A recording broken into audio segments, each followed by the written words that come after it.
રાજકોટમાં ખખડધજ રોડને લઈને મનપાની ઢીલી નીતિ સામે આવી રહી છે। મનપા તંત્રએ કોન્ટ્રાક્ટર્સને દંડને બદલે ખાલી નોટિસ આપી છે। પવન અને ક્લાસિક કન્સ્ટ્રક્શનને મનપા તંત્ર દ્વારા નોટિસ ફટકારવામાં આવી। 5 વર્ષની ગેરંટીવાળા રોડ એ 2 મહિનામાં જ ખખડધજ બની ગયા। નાણાવટી ચોક રામાપીર ચોકડીનું કામ પવન કન્સ્ટ્રક્શને કરેલું, ગંગોત્રી પાર્ક વિસ્તારનું કામ ક્લાસિક કન્સ્ટ્રક્શને કરેલું।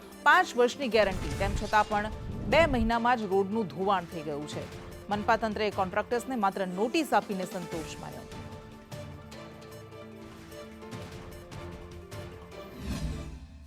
રાજકોટ મહાનગરપાલિકાનું તંત્ર કેટલું પાંગણું અને કેટલું લાચાર છે તેનો આ ઉત્તમ નમૂનો છે। 5 વર્ષની ગેરંટીવાળા રોડ માટે કોન્ટ્રાક્ટરને કામ આપવામાં આવ્યું હતું, પરંતુ માત્ર 4 થી 5 મહિનાની અંદર જ આ રોડ છે એ તૂટી ગયો છે। વરસાદી પાણીના પ્રવાહના કારણે આ રોડ તૂટ્યો નથી, પરંતુ નબળા કામના કારણે આ રોડ તૂટી ગયો છે। તમે આ દ્રશ્યો જોઈ રહ્યા છો એ નાણાવટી ચોકથી રામાપીર ચોકડી તરફ જવાનો રસ્તો છે, અને આ રસ્તો તૂટવાની સાથે રાજકોટ શહેરના અલગ અલગ રસ્તાઓ પણ તૂટ્યા છે। આ ઘટનાને લઈને હવે મહાપાલિકા એક્શન મોડમાં આવી છે, અને એક્શન પણ કેવી છે?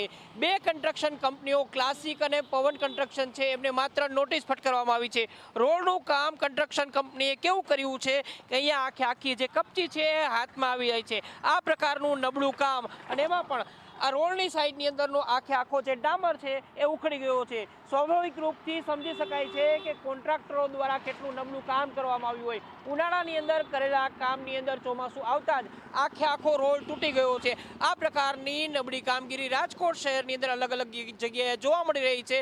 જો આ કોન્ટ્રાક્ટરોને દંડ ફટકારવામાં આવે અને તેમને બ્લેકલિસ્ટ કરવામાં આવે, નવા કોન્ટ્રાક્ટરોને ચાન્સ આપવામાં આવે, તો જ રાજકોટના રસ્તા છે તે યોગ્ય રૂપથી થઈ શકે તેમ છે। અત્યારે તો માત્ર નોટિસ આપીને મહાપાલિકાના તંત્રએ થાબડમાણા કર્યા હોય તે પ્રકારની અત્યારે સ્થિતિ જોવા મળી રહી છે। કેમેરામેન માધવ ભટ્ટ સાથે મયુર સોની, સંદેશ ન્યૂઝ, રાજકોટ।